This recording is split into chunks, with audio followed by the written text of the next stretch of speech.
So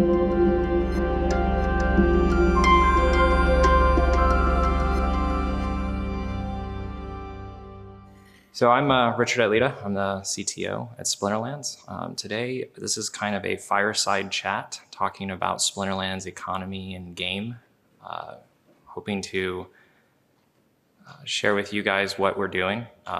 Splinterlands has been around for a while, so we've been doing blockchain gaming for a bit, and that has a lot of different meanings to a lot of different people out there right now. So we're gonna hopefully break down some of that and tell you what we've been doing, and hopefully that helps inform you guys as you guys are building games and experiences for players and starting to look forward into the future of what the next 5 to 10, 20 years looks like. One thing I will say is that nothing I say here is financial advice or legal advice. I'm not a lawyer, nor am I a CPA, so get correct financial advice on things. The reason I say that is because I really want to focus on sharing with you as much as I can today my opinion and my observation on things, and I just want everybody to be clear what we're talking about here, and it's just opinion, so take it as such. So Splinterlands. Splinterlands is a blockchain game. And what does that mean? That means we have a game that interacts with the blockchain. It doesn't mean that we are a blockchain that is a game. There's a lot of different types of ways of doing games and interacting with the blockchain. We are one that connects in, and the assets are on the blockchain. And so that's kind of defines us a little bit. And for those of you who've never dived into that area, there's a lot of different ways to implement this. So we heavily utilize it. Really excited about sharing with you what that actually means here. One thing about Splinterlands is we've been around since 2018 when we first launched the project. And it's been really exciting to see the growth over the last couple of years of the game and the player base, and people's getting interested in it and really enjoying it. We're actually coming up on a really exciting number for us. In a day or two, we're going to hit 2 billion games played through our platform. Some games that's really small, some games that's really big.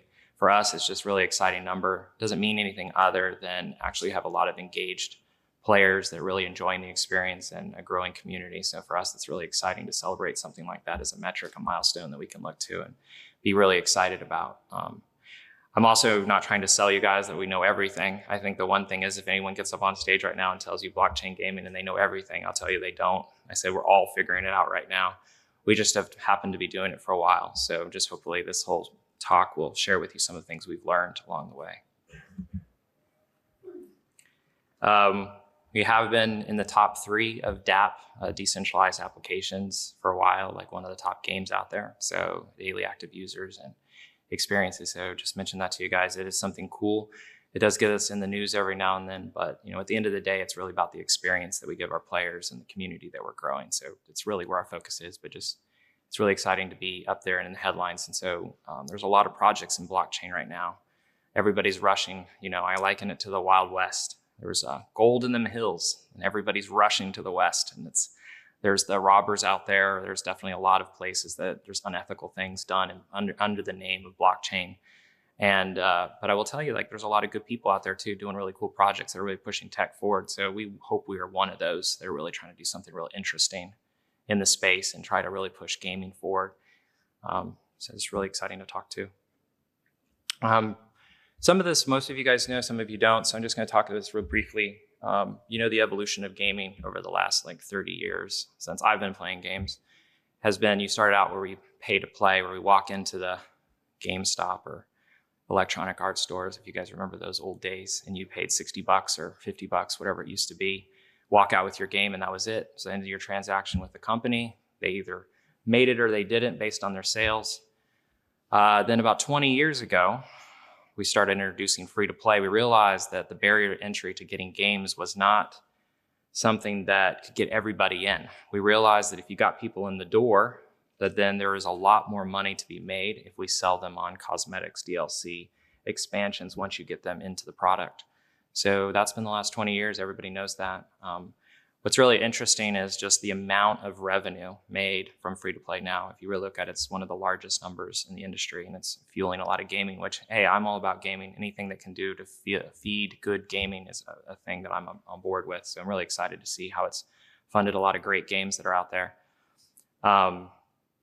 But one of the things that really that leaves the players with, as we've brought them into this free-to-play world, we've started to create digital currencies, even though they weren't on the blockchain, even though they were in the walled garden of whatever company that was, and you started transacting which gems or, in-game loot or all of these concepts that we've created to help the player understand how much value they have in the game. And one thing is that I've always been thinking about long before blockchain is every time I threw money at a game, I always wondered, like, is this sync? Is my money where's my money going? Like, am I paying for entertainment or I'm paying for something? You always feel confused. You walk into the game store to buy some game pieces, but yet they aren't yours. You don't really hold them. They're not really in your pocket. Sure, maybe you could sell your account on the gray market to somebody else and give them your account, your identity. But really, you couldn't extract much value from that. And I think that's really something that everybody's sort of seen and why everybody's sort of excited about why free to play and where we're going with play to earn is a concept, play and earn. I've heard a lot of different things. There are a lot of wonderful speakers here at GDC talking about this concept and all the ethics and the different strategies to approaching it. But it really is exciting what this is presenting to us and to the players and to the way that companies can interact with the players and giving the players more control. So very exciting about that. One of the interesting things about the adoption of cryptocurrency in general is the fact that it's following the same curve of the internet adoption. I think that's a real interesting thing because if you think about it, imagine, if you will, rewind 20 or 30 years ago when the internet started becoming this DARPA project, I think, right? And we had a bunch of random computers hooked up, and then all of a sudden it became the place where all of us live and breathe, and we can't imagine not having the internet somehow attached at our hip and everywhere we go. So imagine, if you will, fast forward another 10, 20, 30 years into the future. It's hard not to imagine that what we're seeing with blockchain and cryptocurrency doesn't become the same. Now, I'm not saying we know how it's going to be that way, and I'm not saying it's going to be the same way it is today, but I'm telling you, it's very interesting to see this kind of transition that it's going through and that the adoption curve is very much there. So this isn't going away tomorrow. It's definitely here to stay. Blockchain, I just want to mention one quick thing about blockchain before I move on so everyone kind of gets the same kind of level set. We're on the same page with what blockchain is and it isn't. At the end of the day, there is a lot of flavors of blockchains, okay? So you can have many different types of blockchains and the way they work and the rules they implement and how sophisticated they are, and we're still inventing more, and there's going to be tons more blockchains that are going to come along. In fact, if anything, right now there's an explosion of the number of different types of chains that are being developed as people are trying to figure out how to do this. The one thing I'll share with you that's really interesting about blockchains, to me, that makes something unique about a blockchain is two things. It's, is it public and is it decentralized? If it's neither of those things, to me, it's really not capturing the essence of what a blockchain is about. Meaning public is meaning anyone can read it at any point in time, that if you want to go in and inspect the transactions that have been going on and been verified, that it's easy to access and anyone can do that at any point in time. And the second thing is decentralized. What does that term mean? It's really overloaded, but at the end of the day, the blockchain really needs to have a large amount of participants all around the world and that are actually running nodes that host the blockchain. Because if you don't, if it's easy for you to walk into a company and flip a switch and shut the whole thing off, it's not really a blockchain. That's not really what it's about. That's not really what Web3 is about. So if you ever get into a project and they're like, yeah, like this is our blockchain, but if one company or one computer could shut off and that company or that individual brings down the entire blockchain, it's not really a blockchain. It's just another version of some proprietary system written by something. So just keep that in mind when you're listening to all the different pitches that you guys are hearing about blockchains. Remember those two things. You want it public and you want a lot of people that are not the same entity and you want them spread all over the world. That really gives the validity and the strength to blockchain. That's when, Bitcoin and ETH, there's servers all around the computers running the same blockchain. That's what gives it that. You could have an entire country make ETH or BTC illegal, and it would still function and continue on because of its decentralized nature.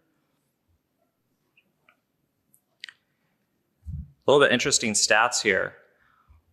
Why is it interesting, blockchain and gaming?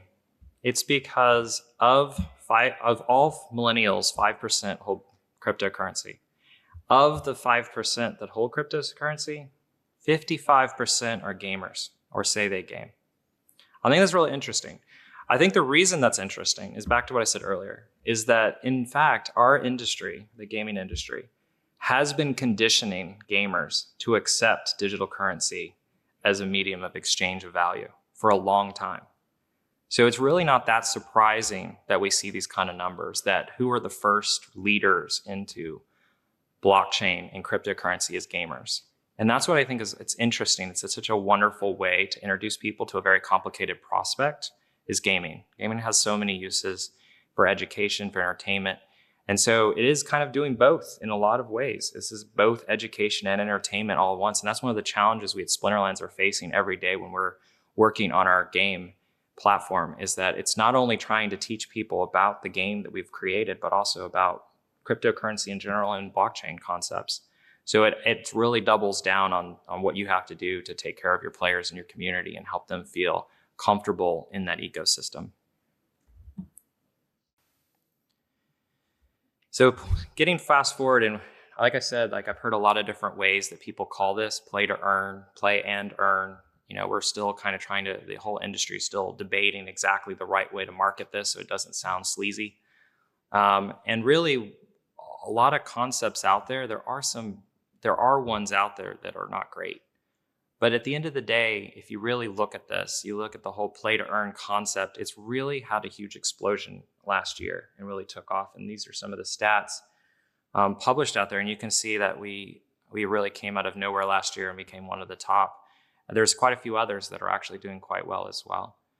And I think it comes down to when you look at these different solutions that are people putting forth, some of them are actually truly games that are written into the blockchain, and they are based on smart contracts, which is code that's embedded on the servers that host the blockchain. And so whenever the block runs, that code gets executed. So there's games that actually live on that core level of blockchain. And then there's other games that use blockchain to move the game pieces around between players. And that's more of our type of game that we have.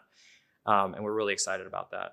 So I want to talk more about that in a second. But it's really interesting to see just the growth and explosion. And it also shows to you guys why you've seen so many articles in the news towards the end of last year from all the major companies starting to announce, yeah, we're doing blockchain, we're doing blockchain gaming, we're going to do this, and all these projects are spinning up. Because a lot of executives are looking at this chart and going, I want to be a part of that, right? And so is a lot of the industry, and a lot of people that are also good and bad are looking at that chart too, right? So it means that bad actors are looking at the same chart, so are good actors, and so that's why I say it's like there needs to be a lot of grace when you come into, if you're going to take on a challenge in blockchain gaming, realize that it's sort of the bleeding edge of tech right now. And the bleeding means that there is some pain involved with making this happen. So it's very interesting from that perspective. But it's exciting though, because I think when it's bleeding edge, that means there's opportunity and significant opportunity. So at a high level, when you get down to the core concept of a blockchain game from our definition from Splinterlands and how we've been dealing with it is, there are the exchanges that exchange actual cryptocurrencies. There is our game and interactive market, and then there is the NFT markets. So there's actually two different big pieces that you walk into this whole world and you start seeing two different concepts that come out. And one is tokens and one is NFTs. And so for those of you who have never heard these concepts, you probably heard of tokens, and that's like your Bitcoin and your ETH and all of those kind of concepts out there. NFTs, as you guys have probably heard, those are the immutable, it can only exist once in one wallet in the world. So if you have this NFT, you own it, it's yours. If you give it to someone else, it's no longer in your wallet, it's in their wallet. So the interesting thing is, based on regulation, right now you have to handle currency, the actual tokens, you need to have a lot of rules and regulations in place right now to do that. And that's for your crypto exchanges, like your Coinbases and your crypto.coms and all these kind of things. And they do all the currency exchanges a lot. There are regulations, and they're not as deep as they will be because there will be a lot more, but they are there. So that's where you really have the crypto exchanges. We are not a crypto exchange at all. So please don't think that Splinterlands somehow is moving currencies back and forth. Now, what's interesting is, though, NFTs are different. They are actually, it's a gray area right now. There's not a lot of regulation. There's not a lot of don't do this, and there's not a lot of do this. It's a lot of like undefined territory, even in the US. So there's still a lot of interesting opportunity for companies that are interested in trying to get into this space and define what this space is and be a part of the conversation with regulators on how we should define how we do that. And that's one of the exciting things for us to be a part of it.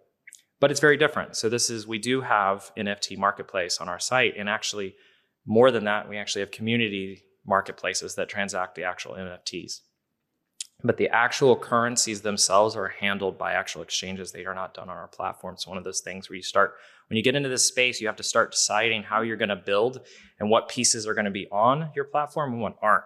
So this is one of those where it's very clear just based on the legalities and the finances and the management of it. We just didn't want that to happen on our platform. So just sort of clarify that real bit. So let's get back into Splinterlands a little bit. So I kind of talked about where we came from. 2018, this is my bosses. Like, how would you guys like to work for these guys, right?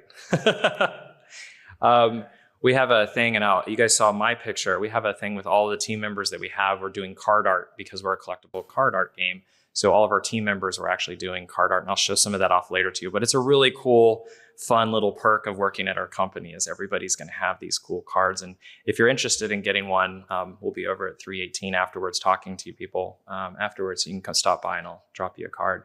But it's fun. 2018, Matt Nagy and Jesse goes by only his gamer tag. It's actually one of those funny things in our company is that everybody goes by their gamer tag. So when you're on Zoom calls, it's like you hear people's gamer tags being thrown out as much as their real names, and it's hilarious to have such a culture that's so ingrained with gaming.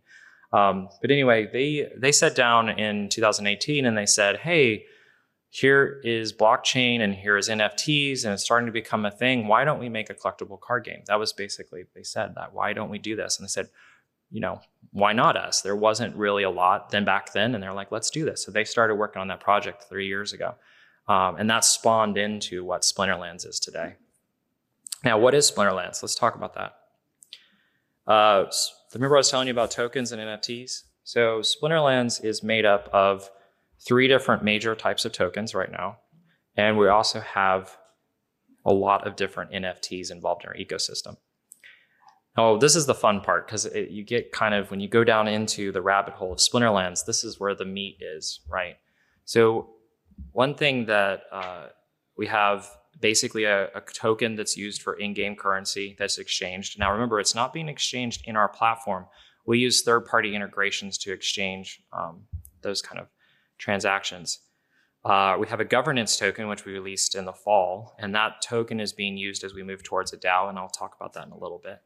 But that's going to allow our players in our community start voting and have a big say in how our game actually functions. Which is really cool because our games, we have a cadence, and this is where we get back into the actual cards themselves. We've released 7 expansions to our game since launch. Our most recent one was Chaos Legion. We launched that in December, and then we had it's gone full general sale in January. We released 15 million packs in our last sale, and we're over 50% sold out already on that. And those are $4 a piece. So there's a lot of money here in the space. But at the end of the day, it's really not just about how much money can we make from our community. Like, one of the things that's really attractive to Splinterlands and really has me excited, and one of the reasons I joined the company, is that we're trying to actually flip the script on a lot of things when you get into Web3. We're trying to figure out how to give more value back to the players than we take out of the economy. Because every time we accept money for one of these NFTs, technically we're removing money out of the economy and putting it in our pocket as a company. So the idea is, over time, is how does the right balance about how we receive value and how much value do we need to shove back into to maintain a healthy economy and have it functioning correctly. But at the moment, that's right now seen through card packs. Now, one of the things that's interesting about our cards is they're actually really complicated, but they're very simple to see and understand, but they get really complicated the closer you look. Our cards are actually part of the way they function is that when you open a card pack, you get randomly 5 cards. Those cards can be one of, I think we have something like close to 300-400 cards in actual circulation right now, different types of cards. But each of those cards can go from common to legendary.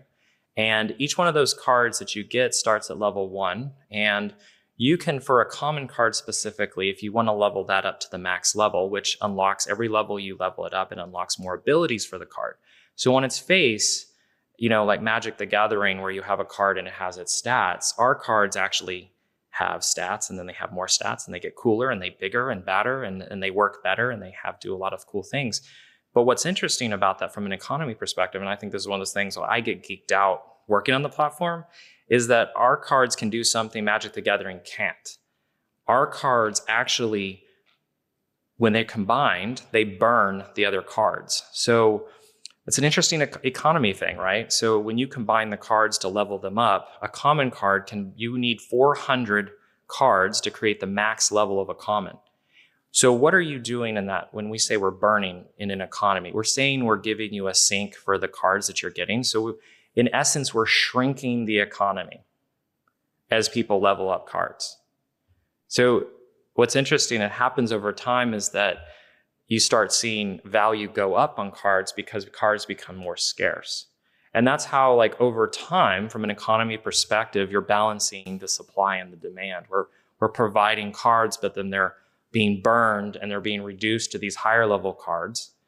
And that's pretty cool. So it's like something you can't just do with a Magic the Gathering deck. It would be like, hey, everybody, you bought cards, bring them and turn them in, and we'll give you a higher level card. People are like, no, I'm keeping mine, So we end up with the same type of dynamics in our community where everyone has these religious discussions over, should you combine cards or not? Is it more valuable to keep the level 1 card, or do I need to try to collect all these cards and acquire them and burn them together so I can compete in the game? And it's a really rich conversation that it's fun to watch it play out as participants in our economy. It's interesting. So I just want to share that with you guys. So with land, that's something, it's interesting. It's one of the new concepts that we sold land like a year plus ago. And that's something that's being worked on right now. It's one of our new expansions that's going to take us the next 6 to 12 plus months to develop out. But that's going to be another utility for the existing assets. So the cards you own are going to work in land and provide more ways for you to get value out of what you own today, which is really cool for our players. And that's the whole idea, is everything we're doing is like, how do we add more use cases, more value back into the economy and the game for the players, and give reuse of those assets that they've been holding for a year or 2, 3 years. On Vouchers, I didn't talk about this, but vouchers are really interesting. So we have our governance token, SPS. You can take that and go take it into our game, and then you can stake it. And for those of you who have ever heard of concept of staking, it's essentially saying you're locking up that value and we're holding it. And then we have a 30-day return where if you want it at any point in time, you can get all your value back at 25% per week for 4 weeks. You get all of it back. But while you're staking with us, we actually right now have staking rewards going on based on our white paper out for about 3-4 years. And we also are airdropping to any stakers vouchers. Now, vouchers are an interesting kind of token. They represent, in essence, a loyalty program like your point system with us and with voting on us, saying, hey, we have your governance token. I believe in you guys, and I'm going to hold it, and we're going to provide this value back. But where we're going with that's been providing a wonderful way to gate certain features to people who have been very loyal. But what's also really cool about that is that you can turn around and sell those on the market in a crypto exchange and get value out of that. Now, what's really cool is when we did Chaos Legion launch back in December, we did it as a pre-sale, and we introduced vouchers. And the way we use vouchers is sort of like, how do you crash your game? It's creating one event at one point in time where everybody has to take one action. That's the fastest way to crash any computer system. So we started looking at it and saying, hey, well, what if we thought of it differently? Because this is a Web3 blockchain, how can we do this differently? So what we did is we required vouchers to be used to purchase our new packs that were coming out. And we gave some additional rewards if you did, which are called airdrops. And I'll show you that in a second. So when we did that, we were giving out vouchers to everybody that was staking. So every day there's 20,000 vouchers that are given out proportionally to everybody staking. So everybody has a small pile of these things. And then we said, hey, if you want to buy a pack, you can use one voucher and you pay your $4 and you get a pack. That's pretty exciting, right? So it was great to watch from an economic perspective as we had a lot of players come in. They were excited about it. They were excited about the rewards. They're excited about getting these new cards. And the price of vouchers out in the market went from $1 all the way up to $22 per voucher. And if you kind of do that kind of rough math based on the number of vouchers we handed out, as a company, we don't charge anyone for vouchers, right? They're being delivered to people that stake. So that created over $22 million roughly of value that was handed back to the players, which is really cool. And we as a company were only taking $4 out of that equation. So who was winning along the way? It was the people that were participating in the game and the economy. And that's really like a lot of that's our mentality. And I think a lot of the problems that a lot of big entrants into this whole world of Web3 is that it really is flipping the script on how, as a company, you have to participate with your players and economically and take risk and put value back in their pocket, just like regular things, but more so, more transparency, more pushing that value back consistently over a long period of time. It's really cool stuff. So something like that's really exciting, just to feel like that's what we're trying to do. So how can you actually earn in Splinterlands? All these wonderful assets. We have all these tokens. We have what's called rank battles. Every battle that happens is done on a block, the Hive blockchain, which is the one we're on. We actually have a set amount of DEC that is given out to the people who battle. And the rewards are based not only on the tier that you're at and how many players are participating. So that's being done all the time. So it's a way to earn some of the cryptocurrency. There's also, we have season rewards. Our season are 2 weeks long, and you battle throughout the season.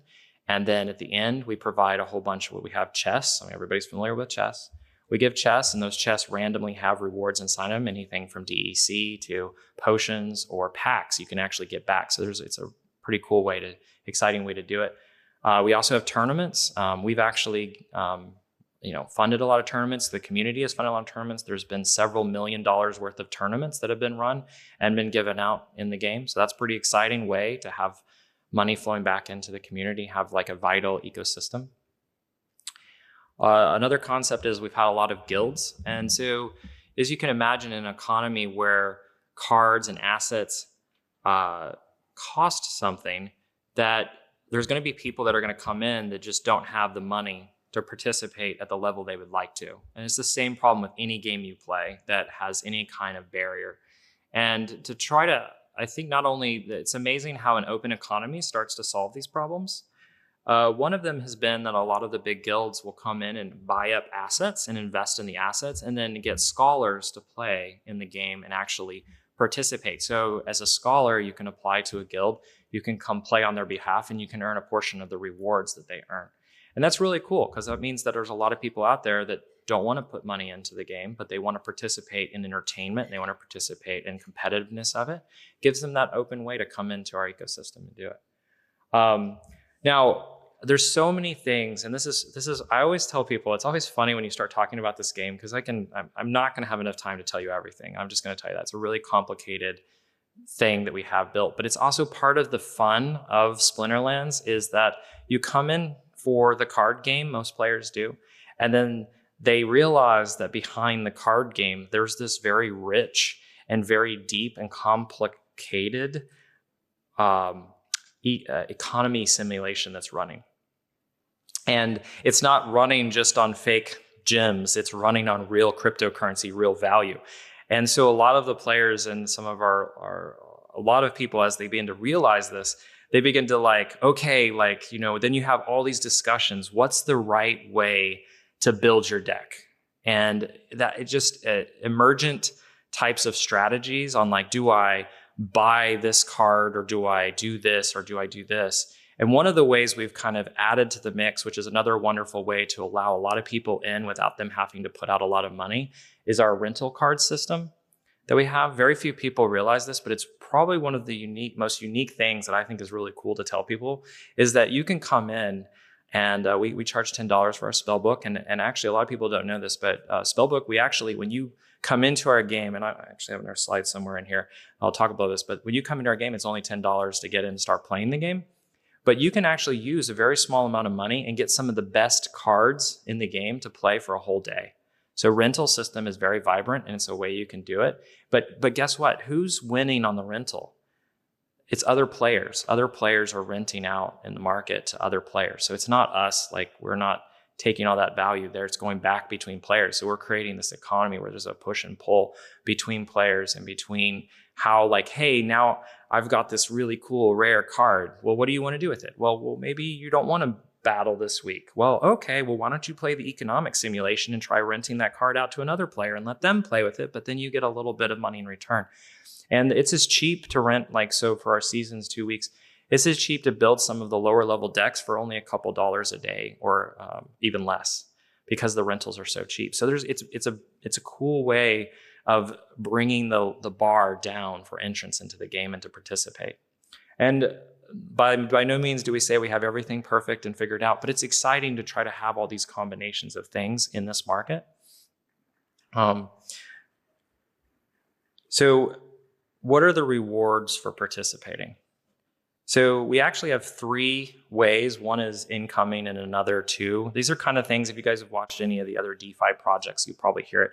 One of the things that we geek out about is gaming and DeFi. So we're constantly internally talking about how do we add more DeFi to our project.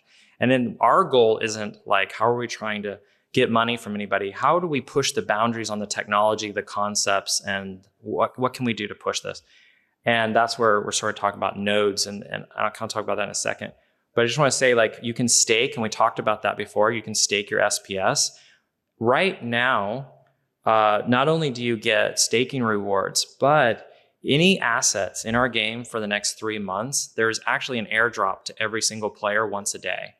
So if you come in and buy cards and walk away, technically in the next every day, you're actually accumulating more value in your account every day for the next couple of months. And actually been running it for a whole year, but it's going to end in a couple of months. So this is a pretty exciting way. You're also, if you're staking, there's the airdrops of vouchers. Remember I talked about that. You're staking SPS, you get an airdrop of vouchers every day for your participation in that. There's also airdrop cards. So this is an interesting thing too that we have in our economy is if you buy packs from us in our market, because there's other markets out there and you can buy them from players, but if you buy them from us as a reward, periodically we release like new cards, and we basically there's a percentage chance of getting those new cards, and those cards players get as well when these were launched. So it's really exciting ways that you can provide more value back into the ecosystem in more fun and entertaining ways. We also have liquidity pools, and I'm not going to dive deep in this. I don't want to spend a lot of time, but if you're really interested, you can pull us aside and ask us some of these more deeper questions. But just to say that there's ways to fund liquidity and have swap pools where you can swap 2 different tokens. And you basically, the simplest way to explain it is if you put in both sides of the equation, if I want to do DEC to BTC, right? I put in 1 and 1 or whatever the formula is into there, then people can pull that out and it moves it up and down based on it's a mathematical equation. Really interesting concept. I recommend it if you guys are getting into it to learn about liquidity pools. They're really interesting. The validator nodes is something that we're doing on top of a layer 2 on top of the Hive blockchain, where we're starting to add more decentralization into our game. So there's actually several write-ups and white papers we have about that, but it's long-term. It's really exciting for us as we start to push out further and further and further into the decentralized concepts for our platform. And we're very excited about that hitting hopefully later this year. So there's a couple of observations about our economy and how it's functioned. The one big thing that we've seen, definitely, as you've heard from everybody out there, is that NFT value is really scarcity and utility and technically demand, but really the demand is kind of implied. But really, you need to have an asset to actually have some reason to have it, and it needs to be rare and like very few people have it. That drives the price of it. Now, if you were to go back and look at some of the charts on our game over the last 6-12 months, you would see something very interesting. We sold out of our previous expansion last summer. And after that sold out, all those packs, our store was empty. And I think this is a crazy concept. So our store was empty where you could not buy anything from us. You had to buy it from our players. and the general open market, which meant that because of the circulation was gone where we aren't giving out these things, all the prices on all the assets started going up. And they went up quite significantly during that period where there wasn't really anything available from us. And that's a good thing. You need to have these cycles of times where there's no printing of new resources, because you need the market to value what's there. And you also need sinks for it. So it's really exciting to watch. You can go look at the charts. You can look at some of our card prices. There's plenty of tools out there that'll show you that kind of stuff. It's interesting to watch. Right now, we're in the middle of, we have 15 million packs. Like I said, we've sold over 8 million of them so far. And as that kind of winds down, and when they sell out, there'll be a period of time where there won't be anything for a sell from us on those, and you'll have to get it from our players, and that'll start driving the prices back up. And that's something that's a cycle for us as a collectible card game. We're printing new expansions, about once a year. And we have a mini set that's printed about every 6 months that we use. Now, one thing that's really interesting about how you balance a card game that's digital, of course, we could change stats on cards, but generally that's a really bad idea when people are invested in things. Like it's like, let me run around to your house and like scribble on your cards at home and tell you that card's not going to do what we told you it was going to do. We try to avoid that at all costs. But how we actually balance it is our mini sets in the middle of the year.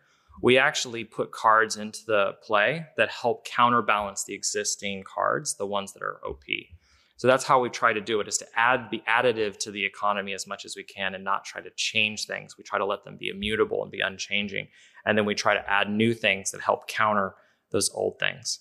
But like I said, every now and then there'll be a small glitch. Right when we do a big release, we'll realize something's really off and we'll fix it right away. But like we try, once it's kind of settled in, we kind of just let it be and respect what that asset is and how it fits into the game. That's a big thing. One of the other interesting things about an NFT game is that you really have to design assets differently than maybe you would have thought previously. Now, I'm assuming if you guys were going to build a game that you'd want your NFTs to actually be valuable in the long run and not just for a short period of time. So then you have to think, how are these NFTs going to work 6, 12, 24, 5 years down the road? And you're going to be constantly, as a game designer, trying to figure out, okay, well, we put these things out here, and how does this, when we add more on, how is that going to interact? And when we add new features, how does that old things that people have still going to interact with it? So there's a lot of ways to tackle that challenge. One of the ways is we're launching what's called Modern and Wild. A lot of you guys are familiar with this, is where we're going to support 2 different expansions as part of Modern, and then we're going to have the rest of them in Wild, so that there's a little bit more competitiveness to the most recent expansions that we've released, but there's still a way to take those cards and still have significant utility for them. Another way to do it is to release other forms of games that use these NFTs. And that's something we're working on too. We've actually started talking about doing a Splinterland arcade experience, where we're going to build some experiences that reuse the same NFTs in a novel way, so that you can have your cards come in and play them in different ways than what we already have, providing more utility back to the players for that entertainment that we're really trying to sell. At the end of the day, that's what we really are. We're an entertainment company. Just to be very clear, like all these assets and all these things are nice to have, but it's just like Magic the Gathering. Like at the end of the day, we're hoping players are enjoying their experience. We're hoping they're coming in and playing the game and using their assets and feeling gratified by it. But there's a whole layer of other design aspects you have to think about. And one of those is like, how is this one card I'm designing now going to fit in long term? How does that look? It's something we think about, something you have to think about when you're building any kind of NFT game, because hopefully your assets are still around long after like you're still working at the company. So you're like, hey, this one exclusive card. I was talking to one of our community members last night, and he has one of the few cards, a couple cards. There's only a couple in existence right now. His cards still work. It's still a fundamental part of the game. We can't just take it away because only one player owns it. It's a part of our whole tapestry that is our economy. But it's for people like me I love gaming and I love solving problems. It's an incredibly fun design challenge. And it creates weird situations when you're designing new modes of play where like you have all these new abilities with your new cards and the old cards don't have those abilities. So now you're thinking, how is this going to interact with those? There's a lot of fun ways to tackle that. But that's what it really is. We're all here that are in gaming. It's a lot about the challenge and the design and creating entertainment for our players. One concept that I want to share with you guys, this is a little bit more kind of looking at where we are today and a little bit looking forward to. I really wanted to coin this term myself because something I've been started telling people inside the company about is frictionless crypto. To me, ultimately, the longer I'm at Splinterlands, the more I want to really see this become a reality for everyone, is that the ability to get in and out of crypto from just a normal user's perspective, that barrier to entry is lowered to the point where it's just seamless. I will tell you guys, I really hope that you guys go check us out afterwards if you've never been to splinterlands.com. But one thing, if you go in as a normal gamer and you go to our website and you're like, hey, like, let me check out this collectible card game. We're not necessarily trying to, in your face, tell you that we're a blockchain game in a bad way, because we're a game. We're trying to sell us as a game. You can actually go to our site, pay $10 through PayPal, and end up in blockchain, which is kind of cool.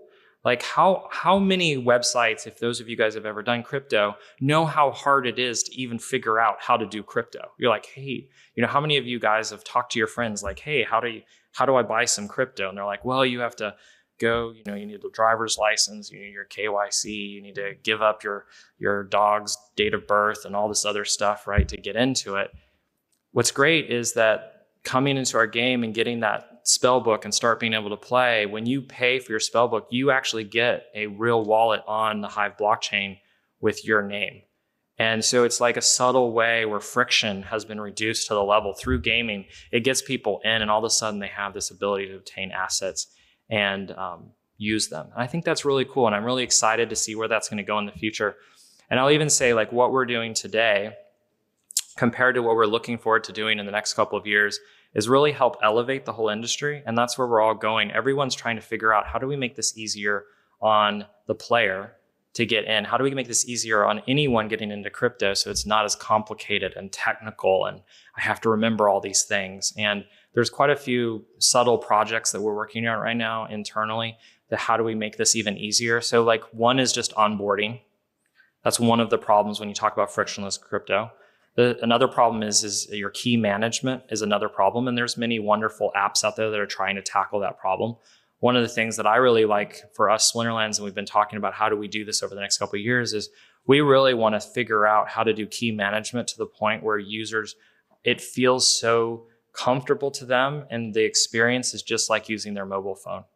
Like you just go and do it. I think one of those experiences, if I can cast forward my own opinion on this, if you've seen the way passwords have worked over the last 20, 30 years in tech, we went from everybody has these passwords and we realized, well, really you need to change your password, every couple of weeks or whatever, right? And then we started instituting policies, change your password, and then you were forced to change your passwords. But then all people did was they just started changing the last number, every time they did it, right? And then we're like, well, that's not good. Well, we need to create more rules because your password's not secure. And then you add these rules and then everybody starts doing the same thing. Because you know what? The simple thing is everybody hates passwords. I mean, let's all agree on that. And that's the same thing with cryptocurrency right now, is these wallets that hold the assets basically have these really long passwords called keys. And you have to hold your keys. And there's a lot of things inside the blockchain world where not your keys, not your crypto is one of these terms that people throw around. And there's a lot of truth to that, right? If you lose your keys, you lose access to your assets. But what we want to do is basically take that experience of how you manage those assets, and we want to make it as seamless as how Google has made it to log into devices. And I think they've done a wonderful user experience where if I log into my iPad or my laptop or another device, they can just ping my phone. And if I have their Google app, I can just hit, yes, that's me. Like, yes, I just want to, yep, you can grant access to that. I think that the future of crypto will be that. Like at some point, if it's not through our own technology, through partners and pushing this forward, we will be to a point where managing your blockchain assets, you'll say, hey, I want to purchase this card on our market. And it'll pop up on your phone. It'll say, hey, would you like to purchase this from the market for $5? And you're like, yes. You didn't have to go pull out your bank account and pull out your keys and do all this really difficult stuff.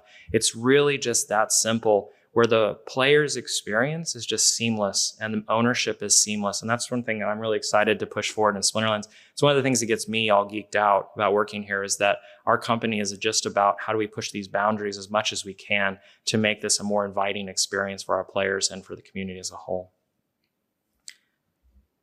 One of the other interesting things when we talk about pushing the boundaries is talking about a DAO. Now, this is a whole thing in itself, but basically what it boils down to is that we're pushing the boundaries and trying to turn our game to be run by a decentralized autonomous organization, which means that no single person actually runs it. It's an entity that runs by itself, and it's the owners of are people that hold our governance token SPS, and then they all vote on ways to make actions as the DAO. And then the DAO is actually funded through the way the game works and the way the money works. So one of the big ways that we're looking at potentially funding it, and the next thing is that we have Vouchers, which is our mini set, going to be released in July. The money we're going to charge SPS for those. So we're basically going to take SPS, we're going to put it into the DAO, and then when we get these voting mechanisms set up, the money there will then be used through voting by the stakers to send money to various projects to promote the game and the economy and crypto in general. And I think that's really cool. Like, it's something that you're basically turning on its head the normal script of how you financially fund new projects, how do you financially build things. All of a sudden you're saying there's this pile of value out there that the players who are the most invested can participate in directing how it's used.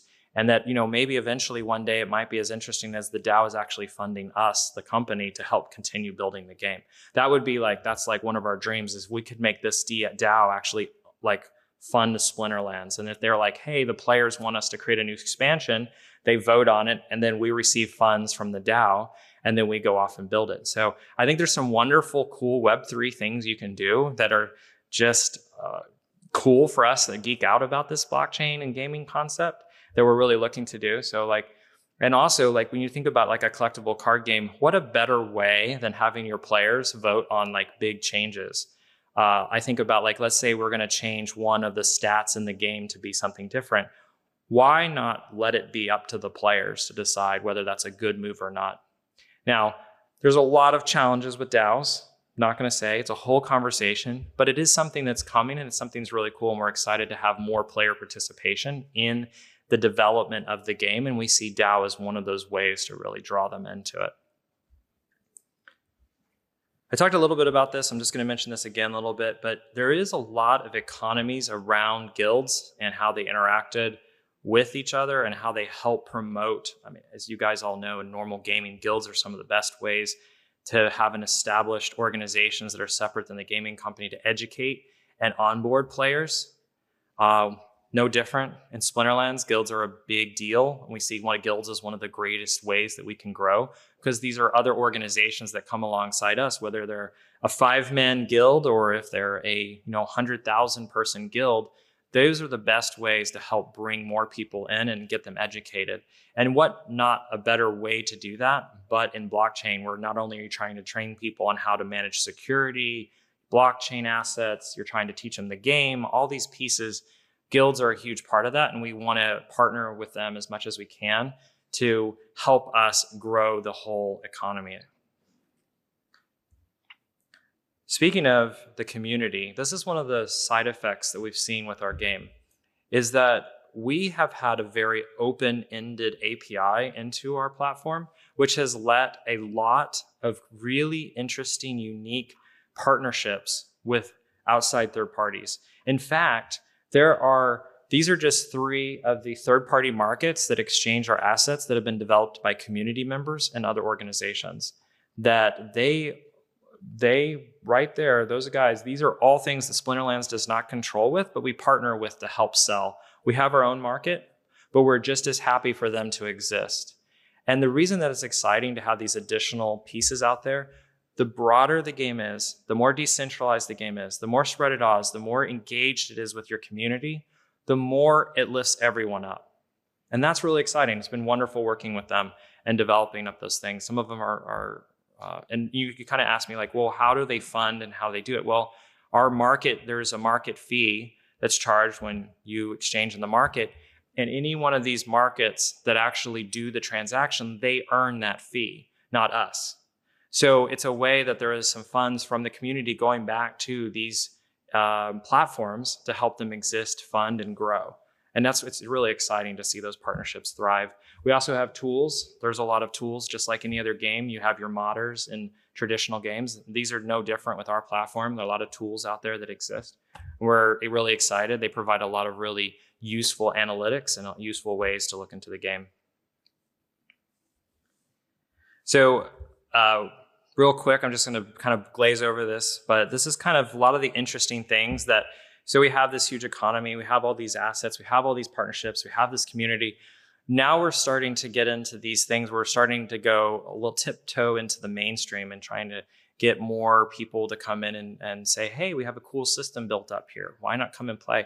One of those was a partnership with Waka Flocka Flame. He's a rapper. And we actually worked with their team and developed up a in-game card for him. He was one of our legendary summoners. And then what was really cool is on the Wax blockchain, if you take his card and you move it over there, I think it's an extra feature, you actually can get a TikTok filter that you can put on your face. So it's a cool way to like collab with celebrities and collab with other technologies, where an NFT can actually have some intrinsic meaning that means things in different places. But all of those pieces have to be individually built. They don't just magically come into existence, but it's fun to make them happen when we can. And so this was something, it was even more interesting is that when we posted it for sale on our own shop, it instantly sold out. We sold several $100,000 worth of value within a couple of seconds through the shop. It just shows you that there's like such excitement for this stuff happening. One of the other things that's really interesting that we've seen, and good or bad, it's just a sign of health. Last fall, we've seen major transactions of some of our assets. The highest one that I am aware of is we had a region of land, which is essentially 1,000 plots of land, sell for $750,000 between two players, which was like, wow, like what faith in the game. The players are literally like, no, I need to be involved in this project. So that's really exciting. It's not like I'm like, the company didn't bring that money in. That went between two players. So that's pretty crazy. But that somebody believes in your game enough to drop $750,000. I'm like, okay, somebody out there believes in us. I'm excited about this. I'm also excited to say that, like I said, doing blockchain is complicated. There's a lot involved legally, financially. We've partnered with TerraBlock to allow our assets, our SPS, to be moved onto BSC, Binance Smart Chain, and also Ethereum. And they're a wonderful partner that we just started partnering with recently. So they're handling those bridges of assets off to other chains. We actually have a lot of our assets on several other chains where you can send them off to another chain, transact it over there, buy and sell on Wax, for instance. You can send your in-game cards to the Wax blockchain through a bridge and buy and sell on their market there as well. So it's really cool. We have a lot of interplay between some of the bigger chains that are really active. So it's really just a subtle way of doing it. But I definitely would recommend that to you guys. If you're looking at getting into this space, look for those key partnerships that can be enablers for you, where you don't have to build everything, because there's a lot of things involved to make all these pieces work. There's definitely something that's been very valuable to us. Because at the end of the day, like, what is our core? We're a gaming company. We don't want to be doing this stuff, right? We want to be building our assets. We want to be getting our own game economy. Also, too, like as we've grown, we started getting bigger and bigger interest from a lot of companies. And one of those companies is Warner Music Group, that we've actually just recently announced we're starting to do a partnership. And so we're really excited about that, where what that will open with Splinterlands getting into Warner will be really exciting to see where that goes. So it's really cool what it can opportunities that have come up. Last thing is just sort of a small plug. We're a small studio, so we're not huge. We've been growing pretty big over the last 6 months, but we're always looking for talent. So if you're interested, stop by, talk to us, let me know. We're always looking for talented people in the gaming industry to join us. So just a small plug there. We're especially looking for people. We have like some kind of ethos in our company. We like to believe ourselves a little scrappy startup, that we really want peaceful, passionate, and talented people. And we are not out to like elbow people. We want to be respectful of the environment and of our fellow man. So really, those are the kind of people we like. We also like people that are passionate about gaming, passionate about cryptocurrency. So if you guys are interested in that, definitely talk to us, and we'd love to talk to you. And, if we talk about perks of the job, I was showing you guys that card art. This is quite a few different examples of recent card art that we just did this year for new team members that have joined, and we're slowly building that out. I was telling Liam, our director of growth, that we've got to actually do this at GDC at some time and have collectible cards that we can hand out to everybody here. Because, our artists that we have working on this stuff are amazing, and it's a great art team to work with. So it's really cool. So if you want one of our cards, stop by. We have some of them, we'll hand them out, but they're really cool. But it's just, this is kind of a small sample of like the art that you see in our game. So you kind of get a feel for what the art kind of looks like in the game right now. We have about 4 minutes, so it's not a lot of time for questions, but I'm totally open to answering some questions quickly. But we'll also, if we're going to have to stop, but we'll be over in 3018 across the way. So we can talk more. We'll be hanging out for a little bit after this. Thank you.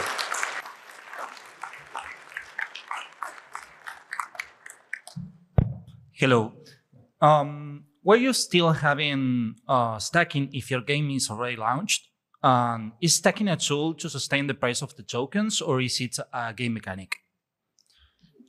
So what I heard you say is it the game mechanic that's maintaining the price of the token, or is it the economy? No, if you're still making staking to sustain the token, okay. Or it is just a game mechanic. I can't predict the future. You're sort of asking a future question, but I don't think it's just staking, because staking is inflationary. So yeah. I don't think that would be the right way to do it. We definitely have a cutoff on that. Okay. And when it goes past that, we really hope to see accreting and it actually drive it long term. But I can't predict the future. So you're asking me, ask me in 5 years, maybe we can talk again. It is just a tool. Yeah, no, thank you. Okay. Thank you. Hello. Thanks for the presentation. My question is regarding the balance patches. I personally worked on Legends of Runeterra and kind of know how nuanced balance patches and CCGs work. So you did say changing the stats of existing cards would be something you would not be trying to do. And yes, I agree. But in reality, there would come a time when if more and more content is released and some deck or card is wrecking the entire meta, and you got to have something or in place or do some hot patches. And I would like to know, how would you like to approach this problem, and how to communicate this with your community, and whether this would be something that would be kind of decided by the community governance? Yes, to all of it. Okay, well, transparency and communication. It's no different than probably, like you said, you've dealt with dealing with players. It's like a lot of transparency, a lot of community engagement. If we have the voting system online, we would try to push that out as much as we can, any significant changes to the game. It's really about being collaborative and transparent. I think that's the most important thing that you can with the community. So I hope that helps. Hello. Hi. Hi. So recently, FIFA Ultimate Team got their fine overturned in the Netherlands because they're loot box based, and they said that they didn't have to pay the fine because even though loot box existed in the game, players couldn't get monetary value from it, and it was a small exception. But it clearly stated that if it's loot box based and you can get money from it, then you still couldn't do that in the Netherlands. So considering you're a loot box based game in Web3 where players can get money, like play to earn, how does Splinterlands manage the risk? Are you concerned about it? Of course. All of us in blockchain gaming are living in this gray territory right now where there's not hard regulations on these types of things. So of course we're worried about it. And of course we're trying to talk to lawyers and different things that we have on staff to try to figure out, make sure we're aligning it as much as we can. But there is a decentralized nature of it where we don't control those chests, which is different than that other example it's used where those chests are being controlled by the company themselves. Where by us decentralizing and saying that when you open a chest, it becomes like a smart contract that's fulfilled. So we're actually not doing that action as the company. So it's actually happening on chain through a decentralized way. So that it changes it changes that whole scenario a little bit. So I can't say that, but I'm sort of answering the question because like you're saying, what if? And I'm saying, well, right now there's two ways to look at it. Like right now it's been not fully regulated in our space. And right now it's kind of like there is a distinction between these assets and how they work being inside and owned by us and them being actually out here on the chain. So there's a little bit of detail you have to dive in technically to sort of probably answer the full legal question that you're asking. So that's interesting. You're separating the purchase of the product versus opening the loot box that happens on chain. Yeah, because it's a formula it's essentially like in our game where it's a smart contract that happens that's public, and it's not something that we own and control. That's where the direction of where we're going, so that it's decentralized. We're trying to take advantage of that decentralization nature of it, where it's like, hey, we've created this code and we've published it to the world and it's running on this system and we don't actually control it. Now, if we want to change it, that's where you have to get everyone to buy into your change. So once you do that, then you have to get everyone to buy into your change because it's not your change anymore. It's a decentralized change, so it takes a lot more effort. So it's a complicated question, but it's also a complicated answer, I think. Oh, that was helpful. Thank you. No problem. Okay, I'm out of time. I'm being waved down. If you guys want to talk to us, like stop right across the street and we'll stand around and talk to you guys. Thank you guys so much. It's been really a pleasure.